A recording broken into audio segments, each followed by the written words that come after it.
Assalamualaikum warahmatullahi wabarakatuh.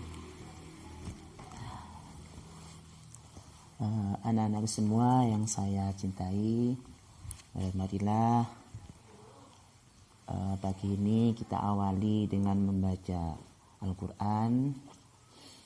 Ya, ini pertama kalinya kita membaca ngaji lewat online. Ya, di teknisnya Pak Fatih nanti akan bacakan keterangan saja tafsirnya Al-Baqarah ayat 1 sampai 5. Nanti anak-anak silakan setoran kepada ayah bundanya per ayat saja. Nih, yang sudah silakan ngisi checklist lewat WA saja. Ya, bisa disertai foto atau video kayak Pak Fatih begini. Oke, sebelum saya lanjutkan ke tafsirnya, mari kita baca suratul Fatihah bersama-sama. Al-hadiniyah wa al-husn salih wa ala ma na'amsan salih khususan mufasih hadir kita sya'ani ashabuni. Al-Fatihah. A'udzubillahi minasyaitonir rajim. Bismillahirrahmanirrahim. Alhamdulillah rabbil alamin arrahmanir rahim maliki yaumiddin iyyaka na'budu wa iyyaka nasta'in ihdinas siratal mustaqim siratal ladzina an'amta 'alaihim ghairil maghdubi 'alaihim. Anak-anak yang saya cintai, surat Al-Baqarah kita baca bersama-sama dulu ya. Bismillahirrahmanirrahim. Alif Lam Mim. Dzalikal kitabu la raiba fihi hudan lil muttaqin alladzina yu'minuna bil ghaibi wa yuqimuna as-salata wa mimma razaqnahum yunfiqun walladzina yu'minuna bima unzila ilayka wa ma unzila min qablik wa bil akhirati hum yuqinun ulaika ala hudan min rabbihim wa ulaika humul muflihun. Shadaqallahul adzim. Sebelum saya menjelaskan tentang tafsirnya surat ini, nanti silakan anak-anak catat poin-poin penting yang saya sampaikan, mungkin tentang hikmah dari surat yang saya baca, ayat yang saya bacakan, mungkin sebab-sebab turunnya surat ini. Nanti bisa silakan ditulis, kemudian boleh difoto, atau nanti ketika ketemu, ketika udah masuk, saya mintai catatannya ya, setiap hari, setiap yang saya sampaikan. Suratul Baqarah, surat Baqarah ini adalah salah satu dari surat yang panjang. Bahkan menurut pendapat qaul yang secara mutlak bahwa Al-Baqarah surat yang terpanjang dari surat-surat Al-Quran. Surat ini termasuk surat Madaniyah. Artinya surat yang diturunkan di kota Madinah. Kandungannya surat Al-Madaniyah ini lebih banyak tentang undang-undang pensyariatan agama. Ya, yang dibutuhkan sini, Fazul ngat sini. Yang dibutuhkan di dalam kehidupan manusia dalam bersosial.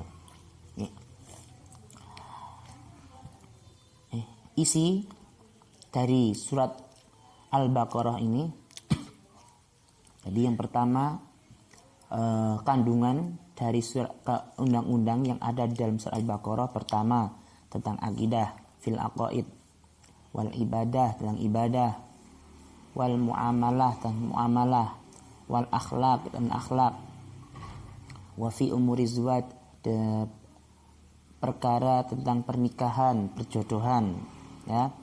Kemudian watolaki tentang talak, ya. Wal iddah tentang iddah, dan lain-lainnya dari hukum-hukum syar'i yang lainnya. Setelah bahas yang tentang itu, Al-Baqarah juga diawali dengan menjelaskan sifat orang-orang mukmin, ya, sifat orang mukmin, ya. Di mana itu alladzina yu'amanu.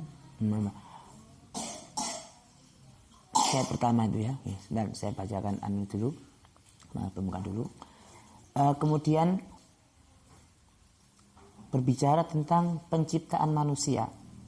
Di Al-Baqarah juga mencipta, di dalamnya nanti akan menjelaskan tentang awal mula penciptaan manusia pertama kali, yakni Nabiullah Adam alaihis salam. Sebagaimana beliau itu adalah Abul Bashar, bapaknya manusia. Kemudian selain itu juga membahas tentang ahli kitab, khususnya kebanyakan bahas tentang Bani Israel, orang Yahudi, ya, kedurhakaan orang-orang Yahudi dan orang Bani Israel.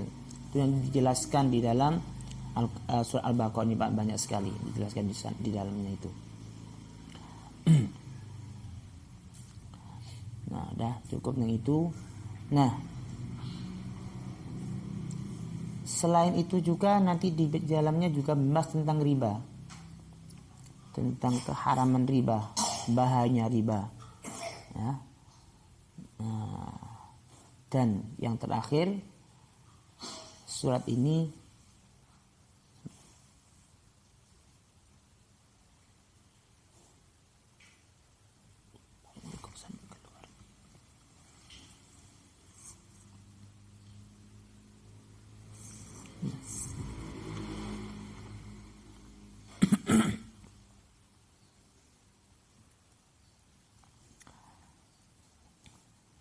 wa khutimatis suratul karimah bidakil min taubah. Ayat surah Al-Quran ini ditutup dengan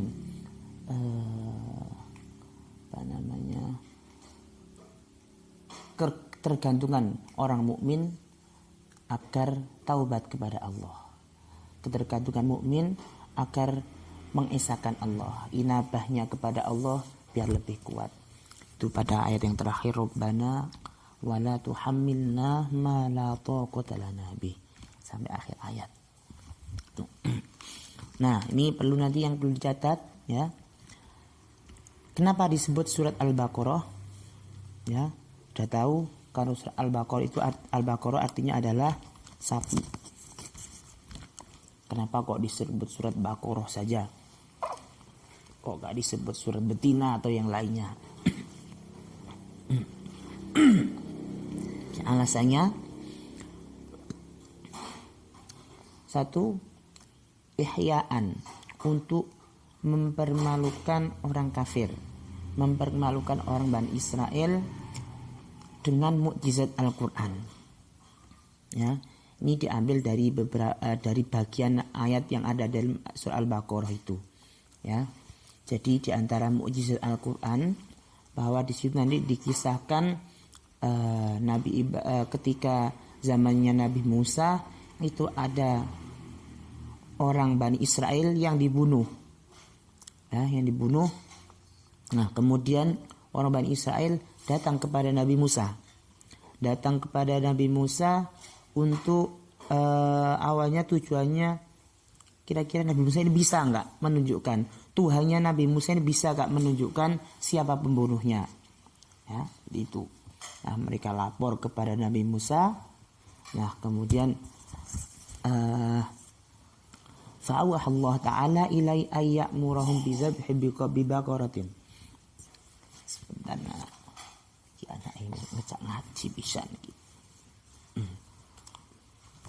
Nah, kemudian setelah itu Allah memberikan wahyu kepada Musa agar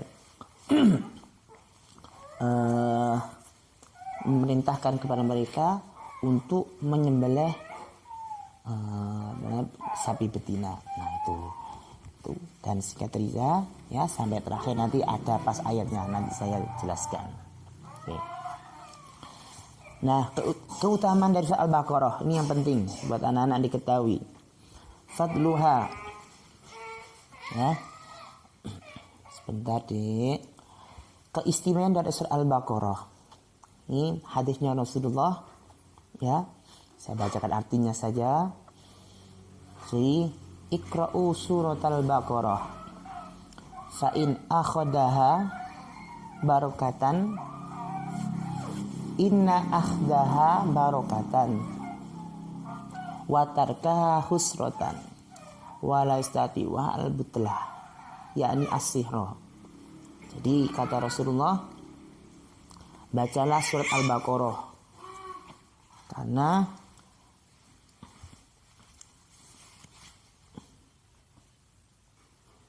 siapa yang membacanya dia akan mendapat keberkahan yang banyak, dan meninggalkannya adalah kerugian. Dan rumah yang dibacakan surat Al-Baqarah dan sekali duduk, maka tidak akan pernah terkena oleh sihir, ya.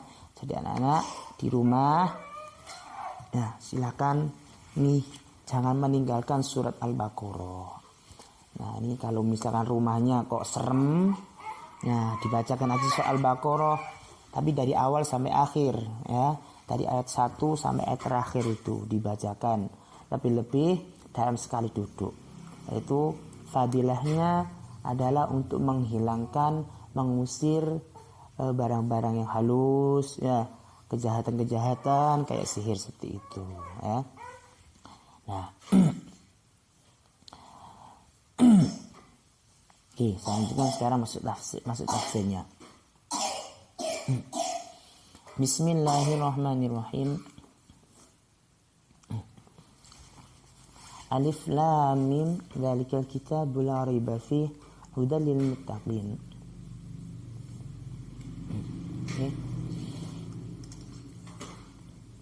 Jadi alif lam mim,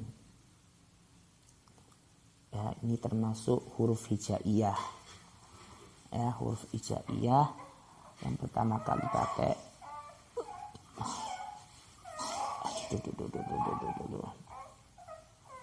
Ini menunjukkan kepada ijazul Quran. Ijaz Quran itu adalah kemukjizatan Al-Quran. Kenapa? Fa inna hadzal kitab mandumun min aini ma yandumuna min kalamahum. Di kitab ini disusun, ya, disusun dari apa? Allah sendiri yang nyusun. Tujuannya untuk melemahkan pendapat, bahkan kalau waktu itu, ya, di Arab di sana itu sedang yang paling itu tentang syair, jadi api-apian syair gitu. Nah, Al-Quran ini paling baik, ya, paling baik, nggak ada yang menandingi, mengalahkan syair-syair orang Arab waktu itu. Bahkan sampai zaman sekarang, sampai zaman akhir pun tidak ada yang bisa menandingi tentang kemukjizatan Al-Quran. Jadi dari segi susunan bahasa, ya, nah kayak alif lam mim ini disusun dari huruf-huruf hijaiyah. Sebentar nak.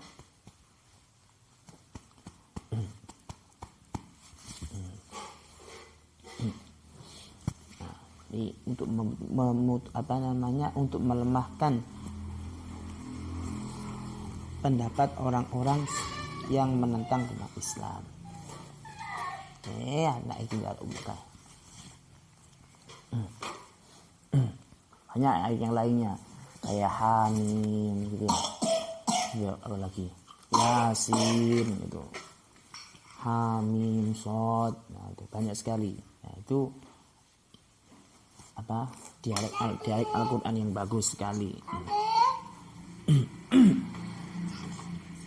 Dzalikal kitabu la raiba fih, artinya dzalikal kitabu.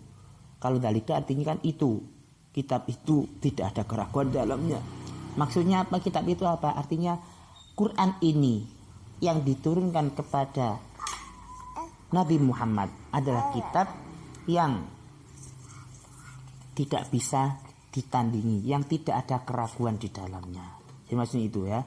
Jadi bukan kitab itu artinya apa? Hadzal Quran, artinya Quran ini ya yang diturunkan kepadamu wahai Muhammad, ya, tidak ada yang bisa menandinginya. La raiba fihi, tidak ada keraguan di dalamnya, artinya la syakka, tidak ada keraguan bahwa Al-Quran itu diturunkan dari Allah. Allah yang menurunkan Al-Quran.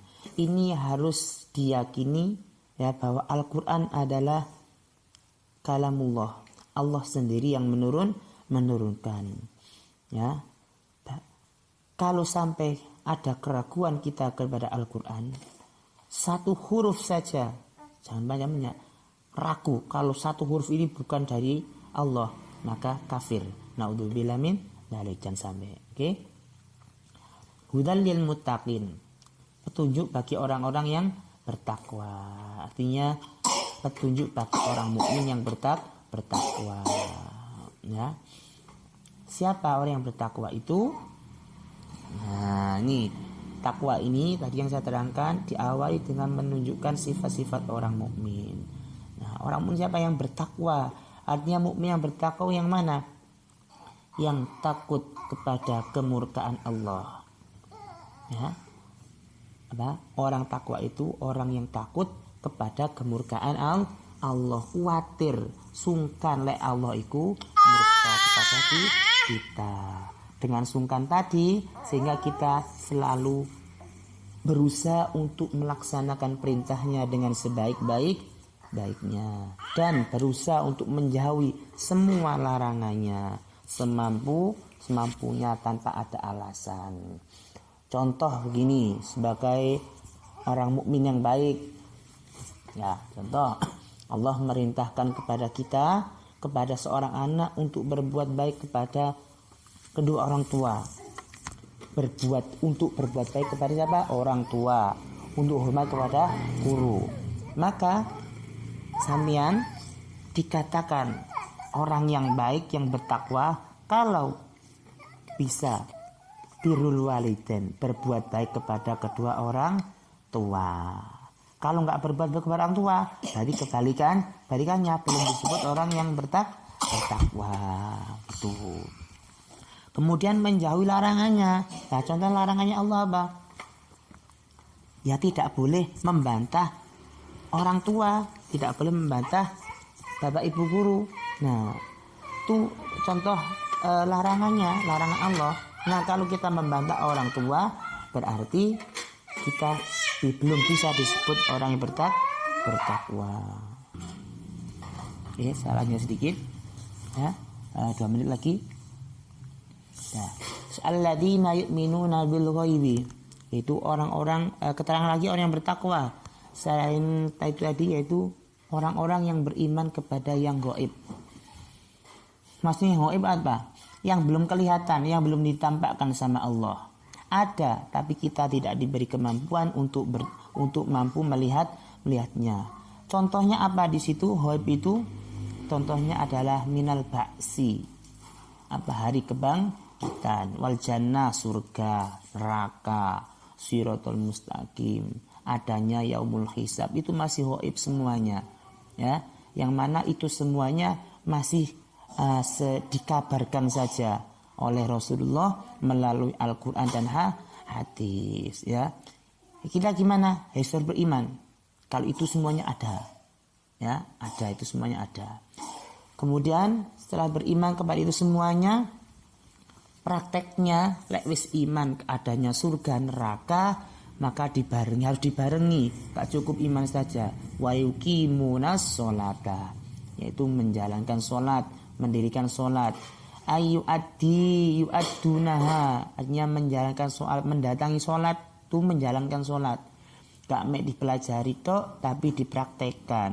Nah, ini terutama ini masuk udah kelas 6, udah balik, yang perempuan yang sudah balik, jangan sekali-kali meninggalkan sholat 5 waktu. Okay? Nah, kalau sholat yang wajib 5 waktu sudah dipraktekkan, maka dia disebut orang yang muttaqin menurut ayat ini. Okay? Kalau sampai meninggalkan, apalagi sengaja, nah berarti apa? Bukan orang yang muttaqin. Oke. Selain walaikumus sholata, ini hubungannya kepada Allah. Wa mimma razaqnahum yunfikun. Ini secara sosialnya. Nah, kepada Allah bagus. Berikutnya sosialnya kepada manusia, menginfakkan sebagian dari rezeki yang sudah diberikan Allah kepada kita, itu diinfakkan, disedekahkan, ya. Bukan yang belum diberikan. Jadi yang belum diberikan, contoh begini. Jadi misalkan Nadia sudah disangoni sama ibunya, misalkan 10.000, sudah disangoni, sudah diterima. Ini namanya sudah diterima, sudah direzekikan. Ya, yang belum, ya belum diberikan namanya belum. Nah, perintahnya yang sudah diberikan kepada kita itu disedekahkan sebagian saja, ya. Semuanya nggak apa-apa, Pak Fatih, ya. Sebagian saja disedekahkan, ya, berapapun itu. Jadi udah diterima itu disedekahkan. Jadi sedekah gak usah menunggu kaya. Saya tak mau sedekah ke teman saya, tapi nanti aja kalau saya sudah disangoni 1 juta, tidak bisa, ya. Perintahnya yang sudah diberikan kepada kita itu yang disedekahkan sebagiannya. Oke. Berikutnya walladzina yu'minuna bima unzila ilaika wa ma unzila min qablika. Selain beriman kepada yang gaib, juga beriman kepada apa saja yang diberikan kepada Nabi Muhammad dan yang sebelum Nabi Muhammad. Artinya apa? Ya, iman kepada Al-Quran, juga iman kepada kitab yang diturunkan sebelum Al-Quran. Apa aja itu? Coba disebutkan, ya. Injil, Taurat, Zabur, ya. Taurat, Zabur, Injil, dan apa satu lagi? Taurat, Zabur, Injil, apa satunya itu? Kurang satu. Lupa saya. Taurat, Zabur, Injil, dan Al-Quran. Oh ya, jadi ada 4 ya. Jadi itu. Yes. Iman saja, tapi tidak harus masuk ke Kristen. Jadi Injil itu ada dan harus kita imani, tapi tidak harus dipelajari, diimani saja kalau itu ada. Kemudian wabil akhirati hum yuqinun, dan kepada akhirat iman, yakin, punya iktikad bahwa nanti ada hari akhir, yang mana hari akhir itu di sana ada yaumul ba'si, hari kebangkitan, hari ada surga, ada neraka. Surga bagi yang baik-baik, yang mukmin, yang muttaqin tadi. Kayak yang jelek-jelek berarti apa? Neraka. Makanya itu disebut dengan darul akhirah, hari akhir. Kenapa? Karena adanya setelah adanya dunia. Nah, mereka semua yang baik-baik tadi, muttaqin tadi, ulaika ala hudan mir rabbihim. Artinya apa? Mereka yang disifati dengan sifat-sifat yang bersih tadi, sifat yang baik tadi itu, mereka itu ada mendapatkan petunjuk dari Tuhan mereka, yaitu dari Allah Subhanahu wa ta'ala. Namun mudah-mudahan kita termasuk orang-orang yang oleh Allah diberikan keistimewaan tadi, diberikan keistimewaan yang dengan sifat-sifat yang bersih tadi, yaitu dengan nur cahaya keimanan, ya, dengan nur cahaya, dengan dijadikan orang yang mukmin dan bertakwa. Yang terakhir, wa ulaika muflihun. Kesimpulannya semua mereka mukmin yang muttaqin tadi itu adalah orang-orang yang beruntung. Beruntung itu apa? Al-faizun. Beruntung. Menang, ya. Bidarajatil aliyah, dengan derajat yang tinggi, fi jannatin naim, ya. Mudah-mudahan kita semuanya, ya, keluarga semuanya, kita dimasukkan Allah termasuk golongan orang yang ala hudamir rabbihim wahum al muflihun, termasuk orang yang muflihun semuanya. Amin ya rabbal alamin. Wallahu a'lam bishawab. Al-Fatihah. Sekian dari saya. Assalamualaikum warahmatullahi wabarakatuh.